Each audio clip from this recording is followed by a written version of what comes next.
Um, Hi.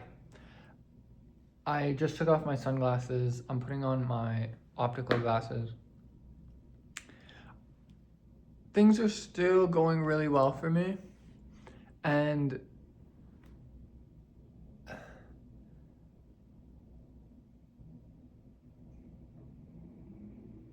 I just can't believe how straightforward I've been able to make my life. Things snapped together a few weeks ago, and they're still snapping together, and it's like, on how did I figure out experiences I was gonna have before I had them?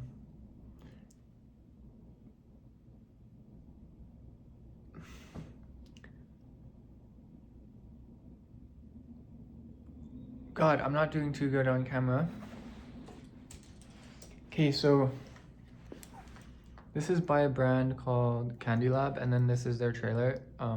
They're not designed to work together. It's just that I use this as a paperweight, which is sweet.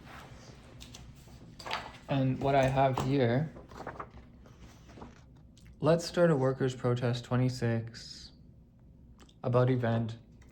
Educating the public about labor law and having something to celebrate is an excellent way to fight the patriarchy and psychopaths.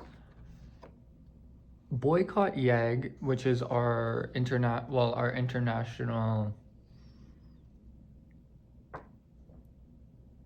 air industry code. Boycottyag.cargo.site or yeah.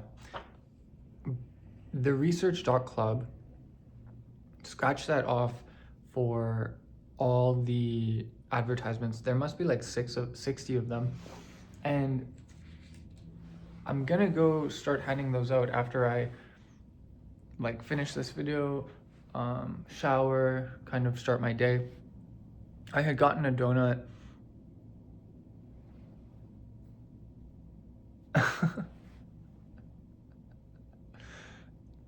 I don't care.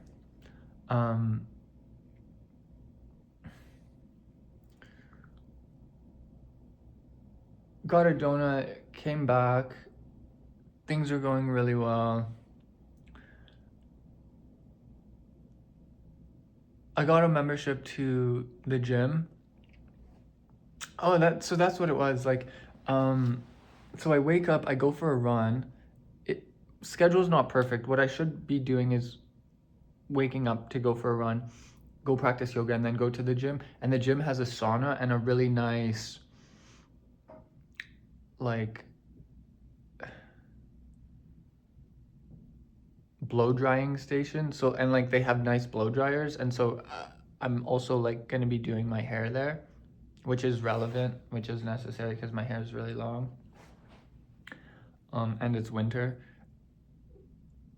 But now I'm just running, going to the gym, and then going to yoga. And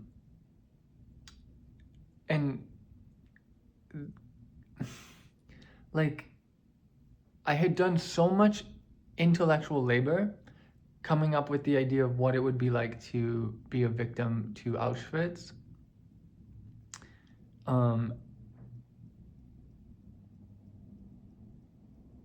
Everything makes sense. Christian Nolan, I don't know if his first name is even Christian, the filmmaker, he doesn't use a cell phone, and rightfully so. There comes a point in an artist's life where they are themselves a black hole to the world's problems. I knew that at some level I was going to be a successful artist in my life. I didn't realize that I was actually going to put arts institutions on blast and question their integrity as a critic of my work. And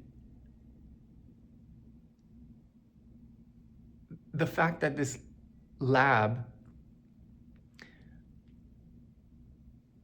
is a watchdog to the labor violations in arts institutions also affords me the privilege to question the process they use to critique artists. And it's that this entire project of mine, this master's thesis itself, was just an art project. And leading into what? I've always had a passion for clothing. And now, like as a victim of Auschwitz, you've gotten to the gate. Now you enter in. You are being violated at that point. Like there are no workers' rights in Auschwitz. And to whatever extent they are, like that's a really good opportunity to do self-inquiry and like produce scholarship. My passion for clothing is now such that I'm trying to get a hold of human skin. And realistically, is that possible? Yes. There is a international organ market. There is an underbelly to society. Human trafficking, the whole Epstein international elite pedophilia ring is totally real. How am I approaching it? Approaching this with the purpose of producing legible and acceptable scholarship. And so realistically, am I actually going to violate any laws? No. Willfully, do I want to get my hands on human skin? Yes. Now I get to question the idea of hygiene. It's socially constructed. Get to put on a pedestal to examine modern sense of morals and ethics to healthcare.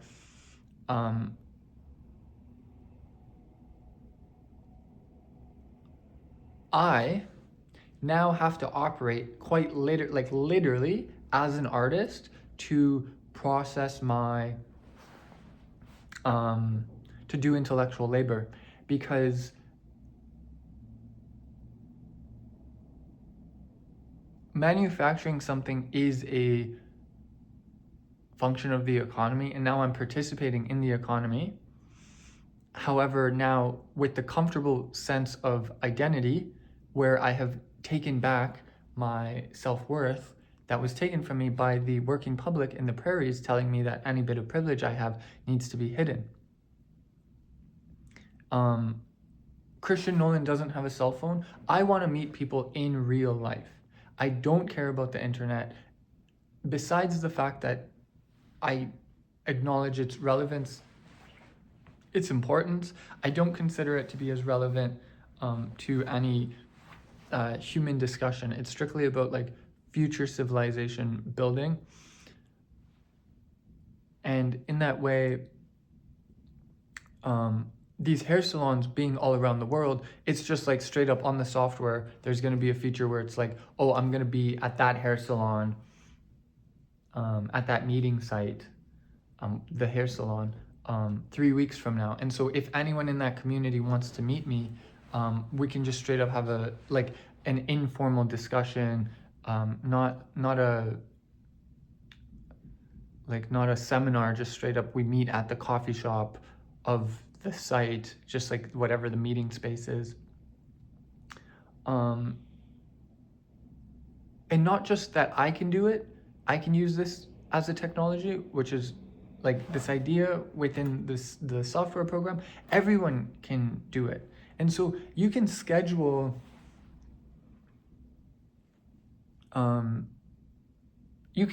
vacations on the grounds that I'm gonna go to like Switzerland and I want to meet people. Well, the people in Switzerland will be like, okay, great, let's say they'll be there for 5 days.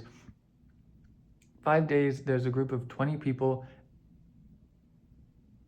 You guys are making international connections so that when those people in Switzerland want to travel, at some level, they have a connection in that community that's not on the internet. There was a meeting in person. And that's an incredible experience to have. And this is my privilege.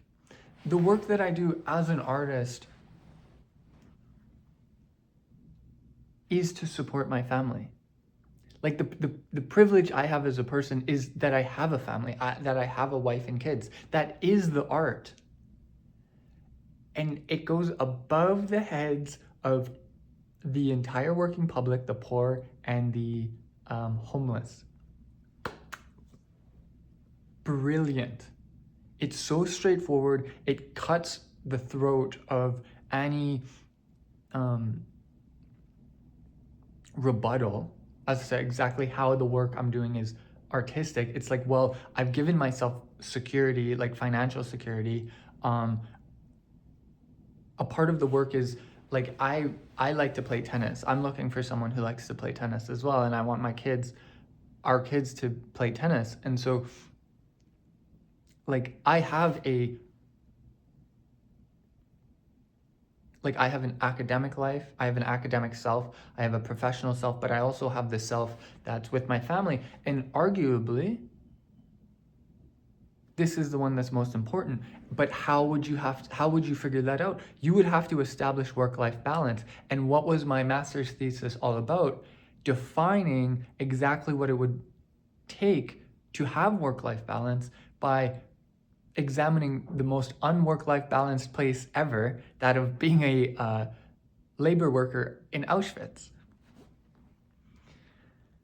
And so like I had these printed yesterday, but what I'm gonna do is have these printed again, and it's just gonna say like, let's start a workers' protest to protect the research and the family. And I'm gonna start drawing and signing on the back these as artworks. And like,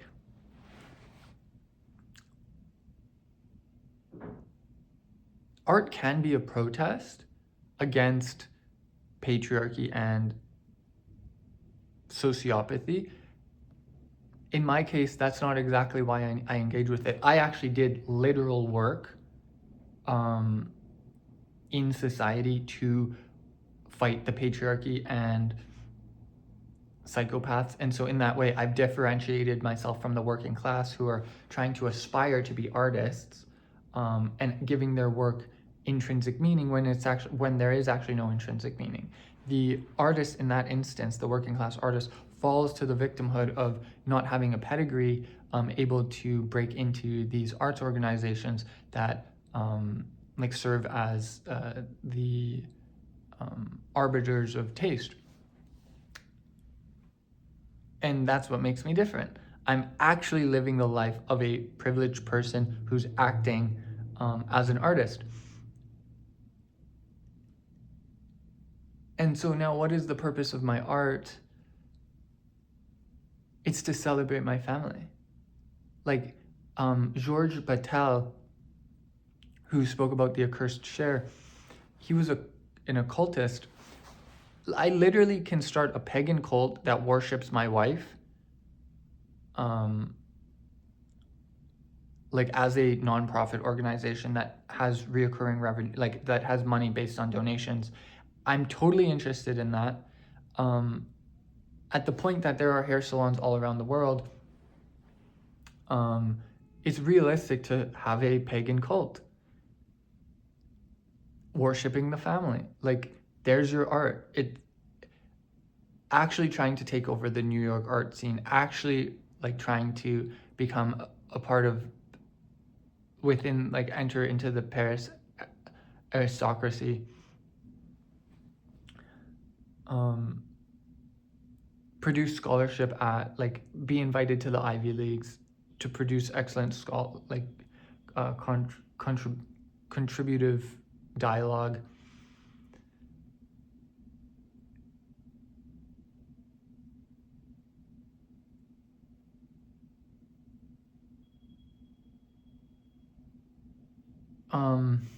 There's just not enough time for me to talk about this, but what my PhD thesis will be titled, as I'm working on it right now, is I want to be put down in Sunspel. Okay, this is gonna fucking run out. I'm just gonna shoot another video because that's a really interesting point I want to make.